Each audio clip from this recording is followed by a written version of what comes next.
여러분의 아침을 함께합니다. 94.5MHz YTN 뉴스 FM 신율의 출발 새 아침.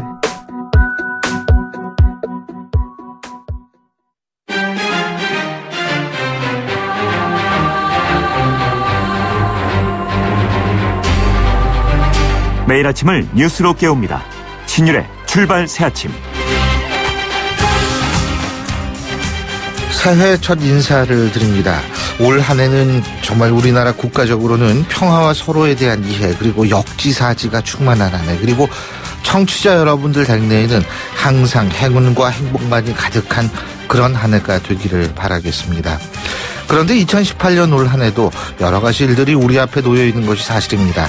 가장 큰 것이 북한 핵과 미사일 문제인데요. 어제 김정은은 신년사 발표를 통해서 남북 간의 대화 제의를 하면서 미국에 대한 협박 기조는 유지하는 이른바 남남 갈등 유도와 한미 공조 균열을 노리는 전략을 공식화했습니다. 하지만 평창 올림픽을 성공적으로 그리고 평화적으로 치러야 하는 정부로서는 고민이 될 수밖에 없는 대목인데요. 그래서 이런 와중에 이 최문순 강원도지사가 북한의 문웅단장을 만났다는 것이 보도되면서 주목되고 있습니다. 자, 그래서 잠시 후 1부에서는 최문순 강원도지사 직접 만나보겠습니다. 또 국민의당 안철수 대표에 대한 재신임을 묻는 전당원 투표 결과 응답자의 74.6%가 안철수 대표의 재신임을 지지한 것으로 알려졌습니다. 안철수 대표 측은 이 같은 결과에 힘입어서 통합에 박차를 가한다는 계획입니다. 하지만 반대 측 반발이 만만치가 않아서 험한 한 주가 예상이 되는데요. 오늘 2부에서는 안철수 대표의 최측근이죠. 이태규 의원 전화 연결해서 입장 들어보겠습니다. 또 오늘 3부에는 데일리한 이종근 논설실장, 두문정치전략연구소 서양호 소장 두 분과 함께하는 출발당 최고위원회의 준비되어 있는데요. 자, 2018년 정치권의 가장 큰 모멘텀이 될 6월 지방선거 그리고 개헌을 전망해보는 시간 마련하겠습니다. 2018년의 첫 방송 1월 2일 화요일입니다. 신율의 출발 새 아침 광고 듣고 시작합니다.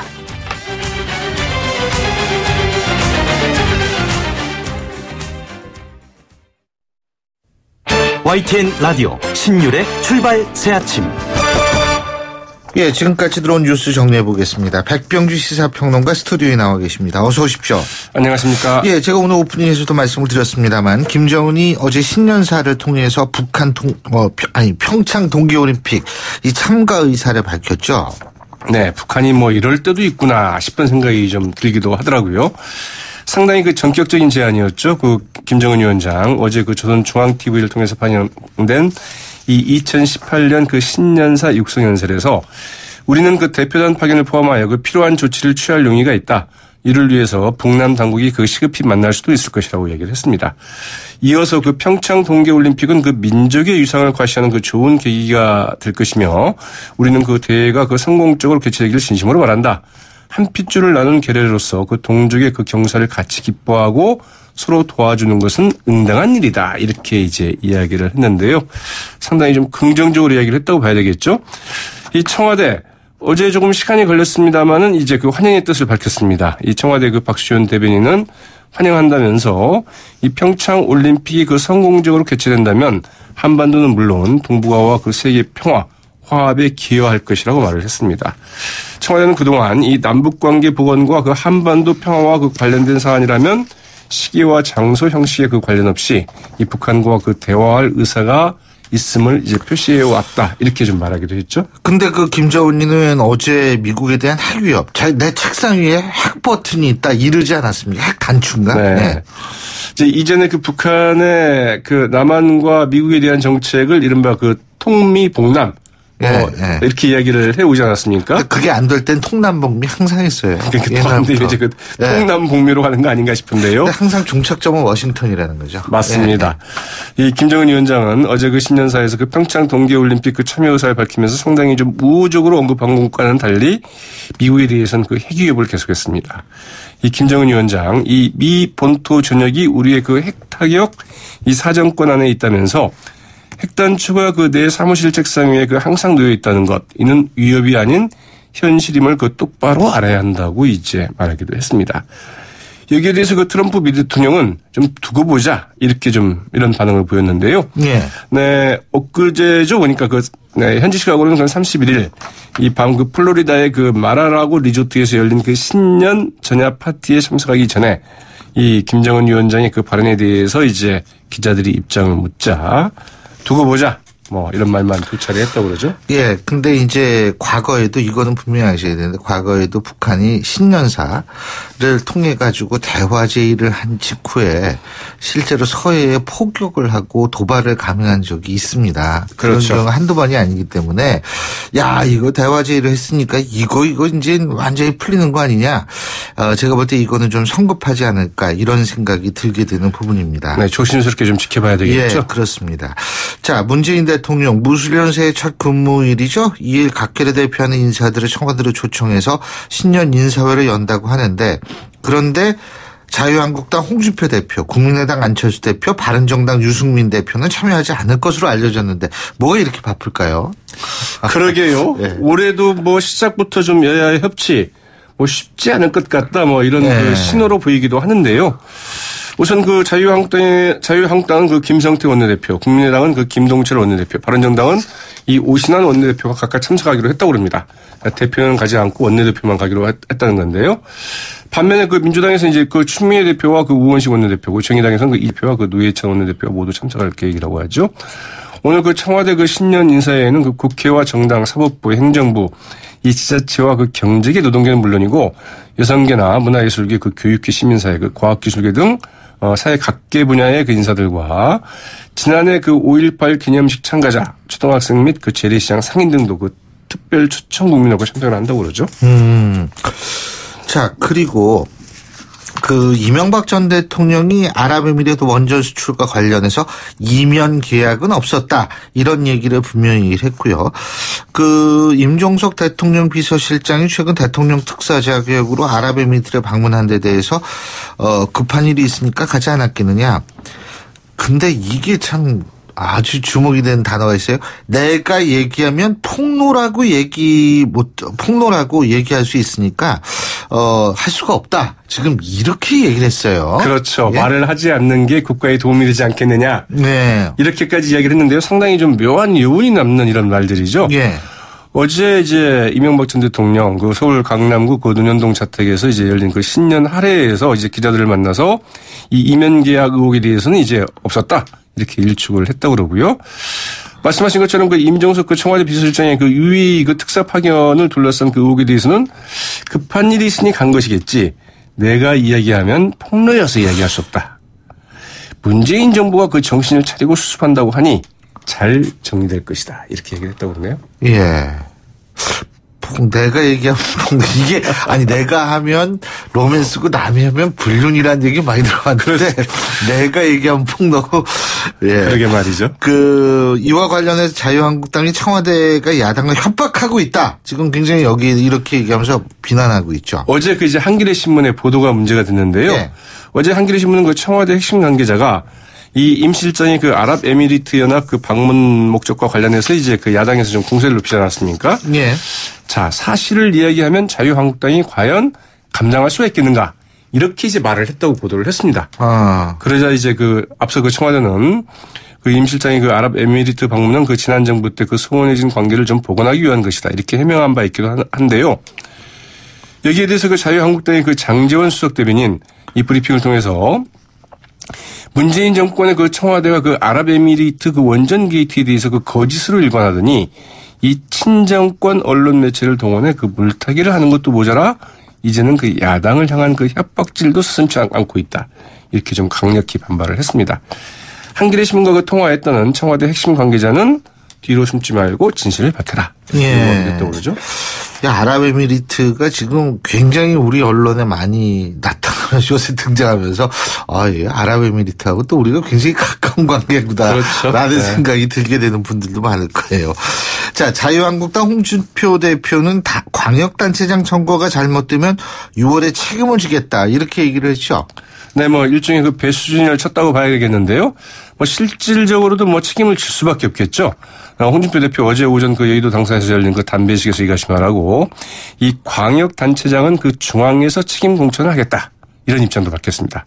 이게 상당히 좀 중요한 이야기죠. 예. 네, 광역단체장은 알아서 하겠다 이제 이런 이야기고요. 그렇죠. 네, 이 기초단체장과 그 외에 대해서는 그 지역의 그 당협위원장과 국회의원들이 이 취임 공천을 하게 될 것이다 이렇게 얘기를 했습니다. 예. 또한 이 국회의원이나 그 당협위원장들은 다음 총선에서 이번 이제 그 지방선거 결과에 대해서 그 책임을 지도록 하겠다 이렇게 좀 이야기를 했는데요. 네, 예. 상당히 좀. 근데 과거의 선거 사례를 보면 선거에서 실패하면 대부분 당대표가 책임을 졌죠. 질 수밖에 본인이 없죠. 네, 얘기를 맞습니다. 안 해도 그냥 네. 자동으로 지게 되는 경우도 많았는데요. 네, 이번에는 이제 근데 국회의원들이나 예. 당협위원장들 당신들 책임져야 된다 이렇게 굉장히 세게 얘기를 했고요. 광역단체장은 우리가 알아서 하겠다. 이제 이것도 글쎄요. 중요한 대목이죠. 예, 오늘 말씀 잘 들었습니다. 고맙습니다. 네, 고맙습니다. 예, 지금까지 백병규 시사평론가였습니다.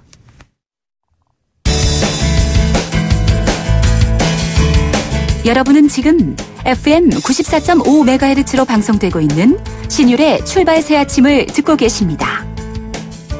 의견 주실 분은 짧은 문자 50원, 긴 문자 100원의 이용료가 드는 휴대전화 문자 메시지 우물정 0945번으로 의견 남기실 수 있습니다.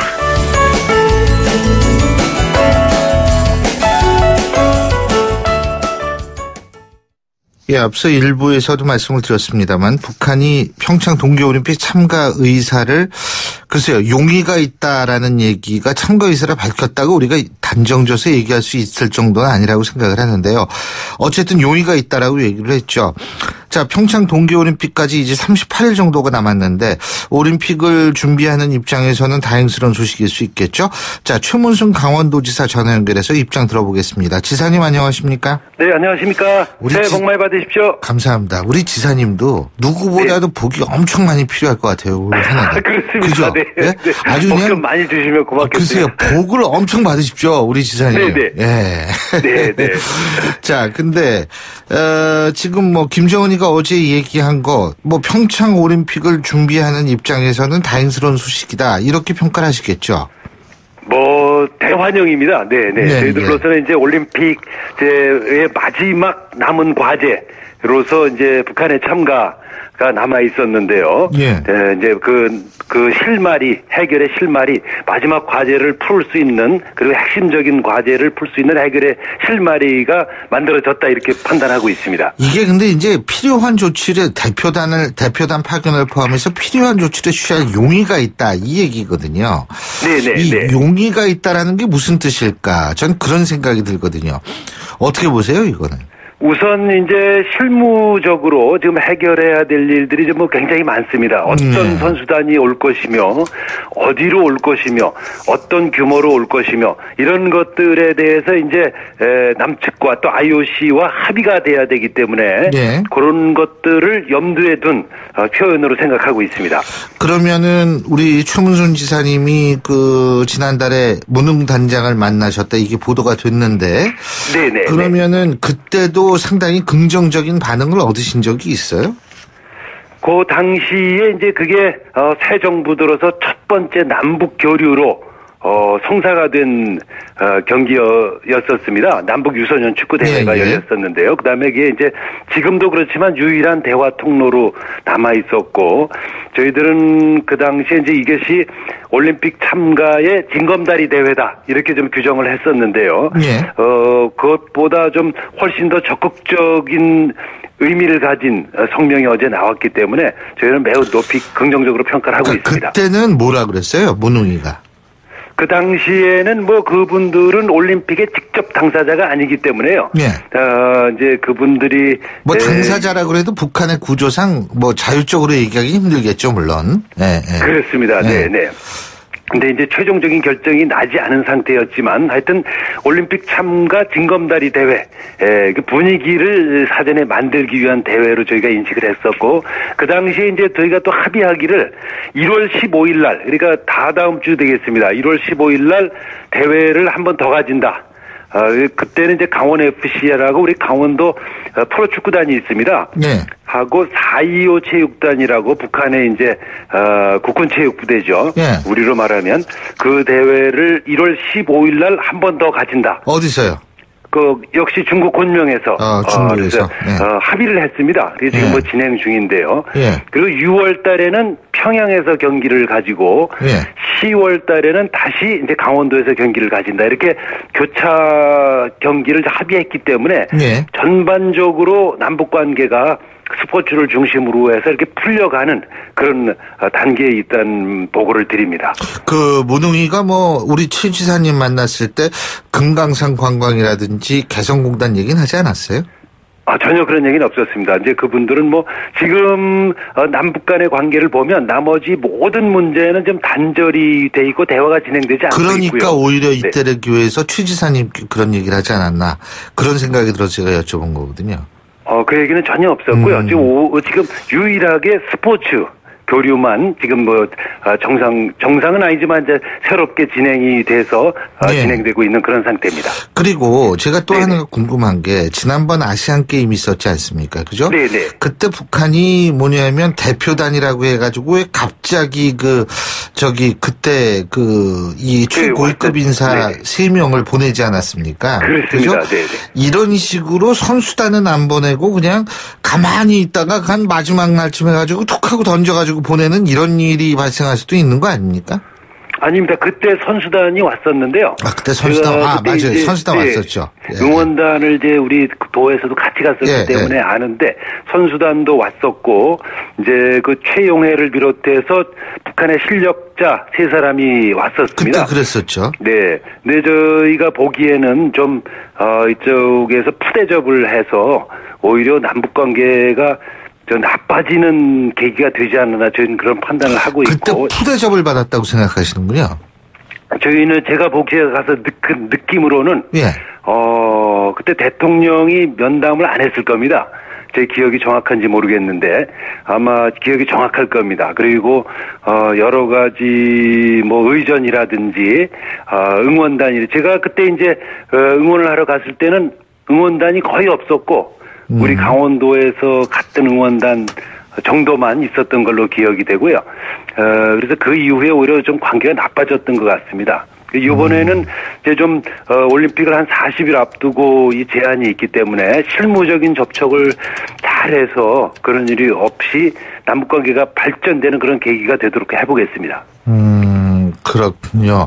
예, 제가 지금 찾아보니까 2014년 10월 인천 아시안게임 당시에 최용해, 황병석, 김양건 등이 대통령을 예방을 못했다. 요거는 지금 제가 확인을 했습니다. 그렇습니까? 네네. 그 당시 정원 국무총리하고 면담을 했습니다. 그런데 어쨌든 지금 이렇게 북한이 딱 만약 선수단 보내겠다 그러면은 올 수가 있어요? 지금 그 예선 통과 필요 없습니까? 와일드 카드 딱 결정된 거 아니에요, 지금? 이제 와일드 카드는 지금 원래 이제 그 자격을 얻은 종목이 있었는데요. 남녀 페어의 염대옥, 김주식이라는 선수가 이제 자격을 얻었었는데 10월 30일까지 참가 신청을 했어야 되는데 참가 신청을 안 해서 그 카드가 일본으로 갔습니다. 그래서 지금 참가하려면 IOC 이제 피겨 연맹에서 와일드 카드를 부여하는 결정을 해야 됩니다. 근데 어떻게 가능하다고 보세요? 그건 뭐 큰 문제는 없을 걸로 바 의원장이 여러 번 공언을 했기 때문에 원래 그리고 없던 자격을 주어지는 것이 아니고 이렇게 있던 자격이 상실된 걸 다시 되살리는 거기 때문에 큰 문제 없을 걸로 생각하고 있습니다. 그렇군요. 그러면은 북한도 어떻게 구체적으로 좀 얘기를 해야 되는 거 아니에요? 이렇게 김정은이가 막연하게 얘기하는 것보다는?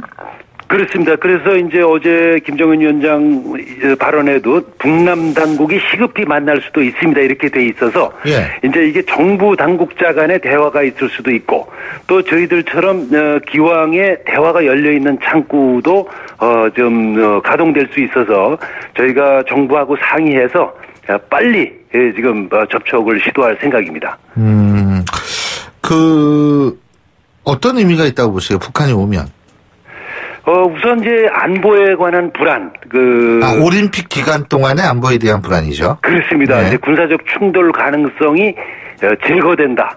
그래서 안보에 가장 유효한 수단이 확보된다. 그래서 이제 해외에서 오시는 분들 그리고 관광객들이 안심하고 올 수 있는 분위기가 된다는 점에서 가장 바람직한 상태가 된다고 생각하고 있습니다. 그리고 아까 최문순 지사님께서 2014년 아시안게임 때는 푸대접을 해서 오히려 이 나쁜 영향을 미쳤다 그런 말씀하셨는데 이번엔 그럼 대접을 잘해줘야겠다고 보시겠네요. 그죠? 뭐 대접을 따로 잘한다는 것보다도 그에 걸맞는 굳이 뭐 푸대접을 할 필요도 없고 또 굳이 이렇게 좋은 대접을 할 필요도 없고 그러나 그에 걸맞는 결정에 따른 걸맞는 대우를 해야 된다고 생각하고 지금 어제 김정은 위원장이 저 정도 표현 방식과 저 정도 표현을 한 것은 굉장히 파격적이라고 생각합니다. 근데 만약에 이 문제를 저희가 잘 다루질 못하면 오히려 남북관계가 그 이전보다 더 나빠질 수도 있기 때문에 최선을 다해서 이 일이 잘 될 수 있도록 하고 평창올림픽도 성공하고 남북관계에도 성공해야 된다고 생각하고 있습니다. 지금 평창올림픽 때 그 정상급 인사들이 몇 명이 나와요? 지금 저희 예상으로는 40개국에서 이제 등록을 했고요. 최종적으로 결정되진 않았지만 그 대부분 세계 정상급 주요 인사들은 거의 참가하는 걸로 저희들은 판단하고 있습니다. 그 대륙별로 본다면 유럽은 몇 개국이고 아시아, 아프리카, 라틴 아메리카 쪽은 몇 개국 대충 그 구분도 나왔습니까? 대부분 이제 동계올림픽은 유럽하고 북아메리카 중심이기 때문에 대부분 선진국의 정상들이 되겠습니다. 예, 그렇군요. 지금 티켓은 어떻게 많이 팔렸어요? 한 60% 된다 그러는 것 같은데. 맞죠? 네, 60%를 넘어섰습니다. 그동안 좀 부진했었는데요. 조금 좀 가속도가 붙고 있어서 올림픽 때까지 이제 완판하는 게 저희들 목표가 되겠습니다. 물론 그렇죠. 근데 제일 문제가 그 주 경기장 그 왜 개막식, 폐막식 열리는 데 있잖아요. 예, 거기 엄청 춥대요. 네? 그렇습니다. 네. 지난번에 그 K-팝 스타 공연할 때 막 저체온증 환자가 속출했다고 그러는데 그거 어떻게 해요? 네, 거기가 이제 그 황태 덕장 자리입니다. 황태 덕장. 야, 그 바람은 아주 그냥 술술 들어오겠네요. 예. 네, 바람이 아주 칼바람이 부는 지역이어서 아마 역대 이제 개폐막 시작 중에 제일 추운 이제 개폐막 시장이 될 거는 같은데요. 그래서 그게 이제 아크릴로 바람, 황태 말선 바람을 막는 게 이제, 주요, 과제라서 아크릴 방풍막을 지금 설치하고 있고요. 그 다음에 핫팩, 그 다음에 모자, 그 다음에 난로 이런 것들을 종합적으로 설치하는 대책들을 세우고 있습니다. 그 외에 저 음식점이나 어디 이런 데 가면 바깥에 쭉 줄 서 있을 때 춥지 말라고 준비해 놓는 왜 그 가스로 하는 그 난로 비슷한 거 있지 않습니까? 그 우산처럼 지붕도 있고 이런 거 좀 많이 설치해야 되는 거 아니에요? 네, 그것도 좀 설치하는 것 같습니다. 이제 다만 그거를 설치하면 자꾸만 사람들이 개폐막식장 공연 중에 이제 왔다 갔다 할까봐 이제 그런 걱정들이 있어서 가능하면 그렇게 되지 않도록 그것도 물론 설치를 합니다만은 가능하면 자리에서 좀 따뜻하게 할 수 있는 방법을 많이 설치하면은 안 움직이죠. 네. 예. 그렇습니다. 네. 자, 숙소난은 어떻게 그 예전부터 제기됐던 문제인데 어떻게 해결 다 됐어요?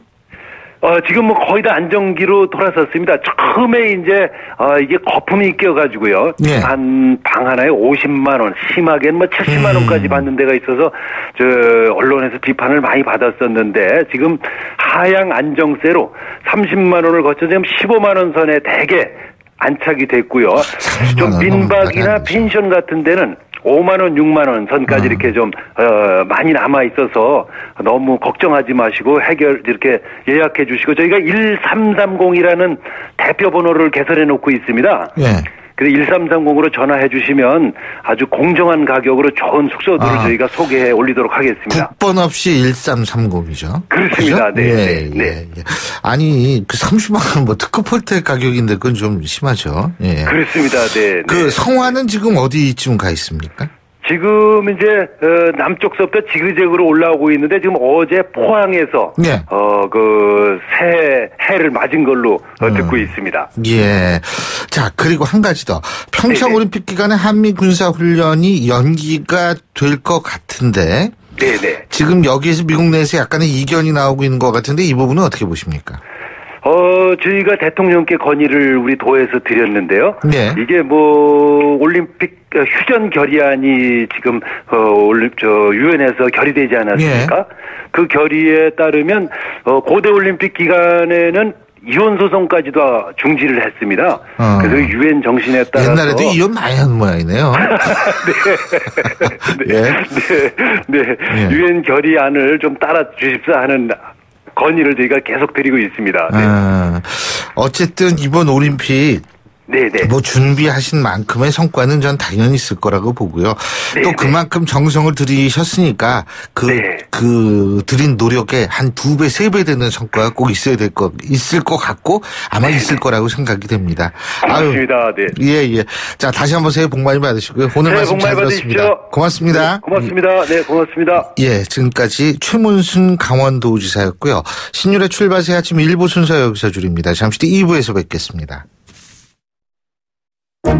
소통의 아침을 여는 공정한 목소리 신율의 출발 새아침. 신율의 출발 새아침 2부 순서 먼저 광고부터 듣겠습니다. YTN 라디오 신율의 출발 새아침. 예, 국민의당이 지난달 27일부터 나흘간 바른정당과의 통합에 대한 전당원 투표를 실시한 결과 74.6%라는 찬성 의견이 나타나면서 통합 작업이 속도를 낼 것으로 보이는데, 하지만 통합파 반대 의원들의 반발이 계속되면서 통합 작업이 순탄치만은 않을 것이라는 전망이 나오고 있습니다. 자, 바른정당과의 통합 교섭 창구 역할을 맡고 계신 분이죠. 안철수 대표의 최측근 국민의당 이태규 의원 전화 연결해서 입장 들어보겠습니다. 의원님 안녕하십니까? 네, 안녕하세요. 이게요, 제가 먼저 여쭤볼게 74.6%의 찬성 의견. 이거는 사실 제가 봐도 압도적이라고 표현하기 좀 뭐하거든요. 왜냐하면 최종 투표율이 23%니까 23% 중에 74.6%니까 실제적으로 전체로 따진다면은 실제로 이게 10% 조금 넘는 찬성률이다. 이렇게 지금 볼 수 있는데 이 부분은 이제 통합파 반대파 의원들이 얘기를 하고 있죠. 이 부분은 어떻게 보세요?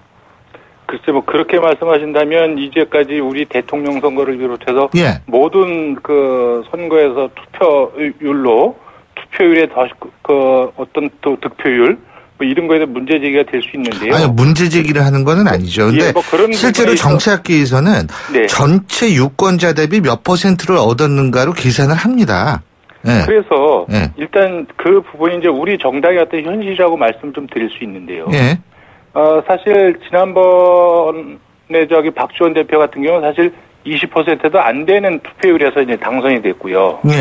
또 기타 민주당이나 자유한국당의 대표 선거라는 경우는 이제 일반 당원도 아니고 그 경우는 권리당원이라든지 핵심 당원들만 대상으로 투표를 하거든요.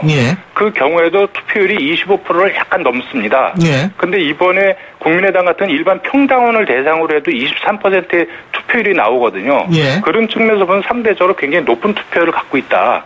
이런 말씀을 좀 드릴 수 있고요. 두 번째로는 이제 3분의 1 투표율을 이제 말씀하셨는데 이 부분에 국민의당 당원에 투표 당원들이 당원 투표를 요구할 경우에는 이제 3분의 1 투표율을 충족시킬 수 하도록 그렇게 이제 규정하고 있고 나머지 부분에 대해서는 그런 규정이 없습니다.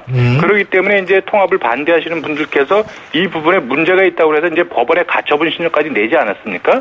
근데 법원에서 이 부분은 아무런 문제가 없다. 정족수 규정은 적용되지 않는다고 분명하게 판결을 했습니다.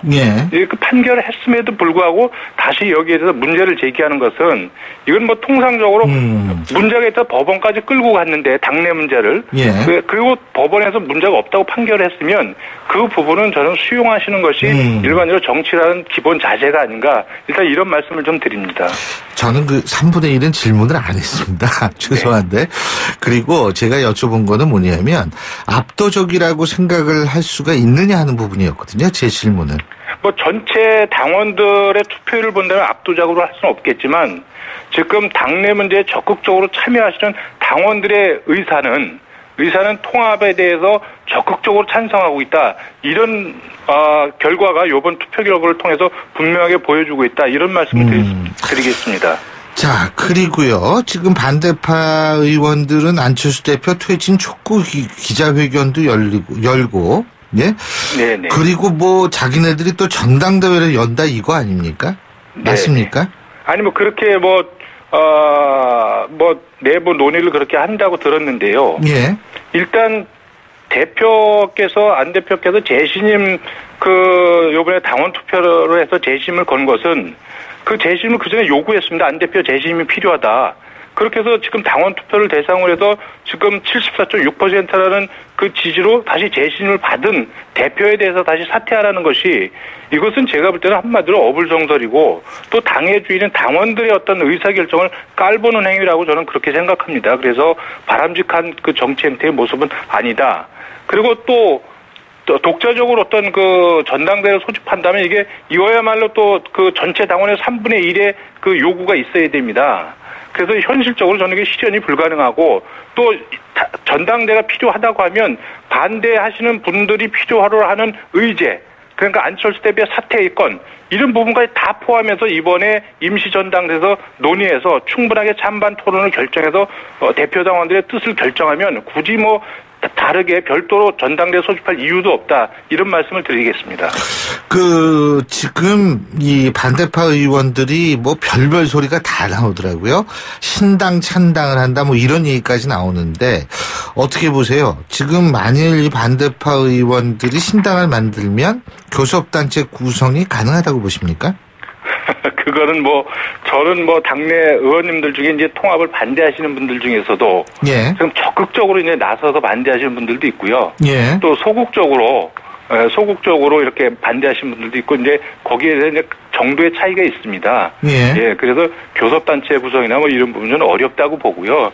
일단 중요한 부분은 국민의당의 당원과 당을 지지하는 다수의 분들이 지금 통합을 찬성하고 있기 때문에 그것이 당내 큰 흐름입니다. 그 큰 흐름에 역류해서 새로운 어떤 것을 하기는 저는 현실적으로 어렵다 이런 말씀을 드립니다. 큰 흐름이면 근데 어쨌든 전당대회는 해야 될 거 아니에요. 그죠? 네, 임시 전당대회 소집해서 예. 거기서 통합을 의결을 해야 됩니다. 그죠? 네. 근데 이상돈 의원이 전당대회 의장이 맞죠? 그렇습니다. 근데 이분이 굉장히 통합에 반대하는 분이던데. 우리가 지금 당원상의 전당대회 의장의 어떤 그 기능과 권한을 좀 살펴볼 필요가 있는데요. 예. 전당대회 소집을 하는 데 있어서의 행위를 하는 분은 전당대회 의장이 맞지만 그 임시전당 소집할 권한은 당의 당무위원회에 있습니다. 예. 그 당무위원회가 기간을 정해서 소집을 의결을 하면 전당대회 의장은 그 소집을 집행해야 될 의무가 있습니다. 그래서 당직자가 예. 정상적인 직무를 집행하지 않을 경우에는 다른 조치를 취할 수 있다 이렇게 생각하고 있습니다. 다른 조치는 예를 들면 어떤 거요? 그거는 의장의 대행을 다른 쪽으로 지명을 해서 다른 분이 그걸 대행할 수 있도록 한다든지 이런 부분의 조치가 가능하다. 현재 당원의 해석상 그렇게 이해하고 있습니다. 그러니까 이상돈 의원 말고 다른 사람으로 의장을 임시로 할 수가 있다 이 말씀이시네요. 그렇습니다. 그렇죠? 부의장님이 하실 수도 있는 거고요. 의장이 아니면 부의장이 하는 거죠. 예. 그리고 어쨌든 이 지금 부분은 부의장이 누구예요? 지금 이용호 정책의장님하고 아마 김종혜 의원님 두 분인 걸로 알고 있습니다. 그렇군요. 그리고 이 부분은 다시 말씀드리지만 의무사항입니다. 이게 소집하여야 한다. 이렇게 규정되고 있습니다. 당원에. 그리고요. 또 하나는 이제 전당대회 자체도 현장 투표보다는 전자투표로 하는 온라인 투표를 비중 있게 검토하고 있다. 이런 얘기도 나오던데.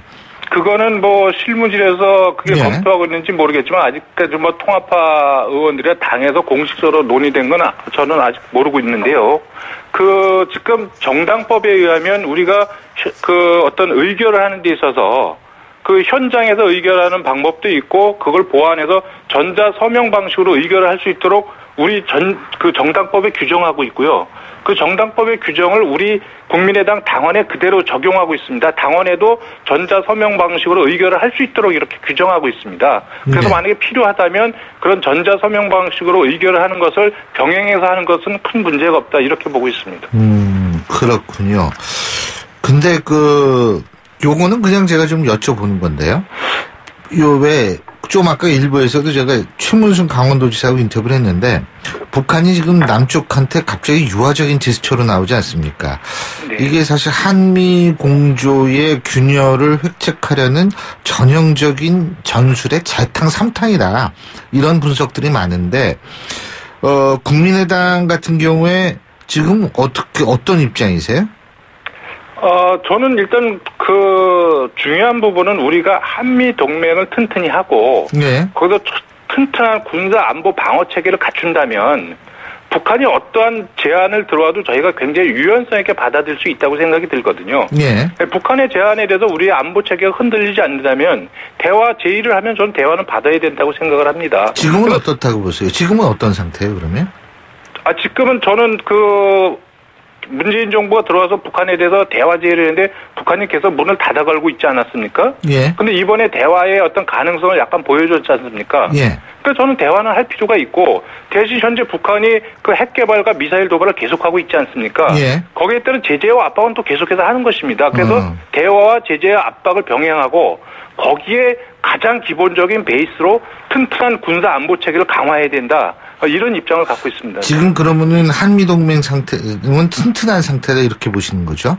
약간의 갈등설 또 이견설들이 계속해서 언론에 흘러나오고 있는데 어쨌든 현상적으로는 한미 연합 방위 태세나 이런 부분들은 계속해서 양국이 합의를 보고 있지 않습니까? 예. 예. 그래서 일단 그렇게 보는데 어쨌든 문재인 정부가 지금 한미 갈등설, 이상설이 나오는 부분은 그 부분이 나오지 않도록 그래서 국민들 불안하게 하지 않을 그런 책무가 있다. 이런 말씀드립니다. 그러면은 바른정당하고 좀 입장이 다른 거 아닙니까? 어떤 말씀이 다르다는 것입니까? 그러니까 예를 들면 바른정당은 저희가 의심스럽다. 한미동맹을 남남 갈등으로 와해시키려는 의도가 보인다.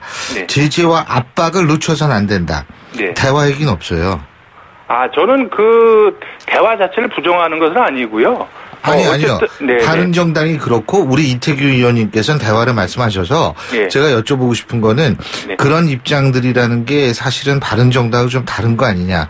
만약 다르다면 저희가 제재와 압박이라는 부분은 분명히 하는 거고요. 또 튼튼한 한미동맹에서 안보 체계를 강화하는 속에서 만약에 대화가 열린다면 저는 바른정당도 그것까지 반대할 거라고 생각하지는 않습니다. 네. 제가 이제 이걸 왜 여쭤봤냐면 일부에서는 이게 색깔에 다른 두 정당의 합당 아니냐 이런 얘기가 자꾸 나와서 제가 여쭤본 거였거든요. 예. 저는 색깔이 다르다고 그렇게 생각하지 않고요.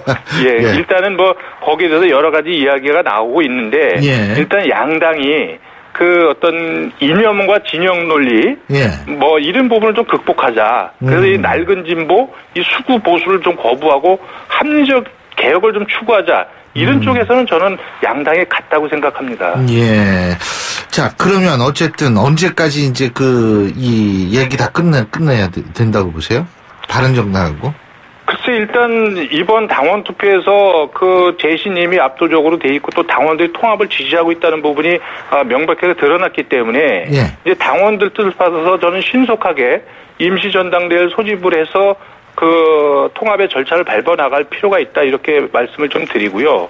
그리고 가급적이면은 저희가 설 전에 당원들이나 지지자들 그리고 국민들께 통합된 어떤 새로운 정당의 모습을 보여드릴 수 있으면 좋겠다 이런 생각을 갖고 있습니다. 그렇죠. 설 밥상에 또 주제로 오르는 것도 정치권에서 굉장히 중요하죠. 그 전에 결과가 나오기를 좀 기대하고 있습니다. 예, 오늘 말씀 잘 들었습니다. 고맙습니다. 네, 고맙습니다. 예, 지금까지 국민의당 이태규 의원이었습니다. 신율의 출발 새 아침 2부 순서 여기서 줄이고요. 전 8시 10분 3부에서 뵙겠습니다.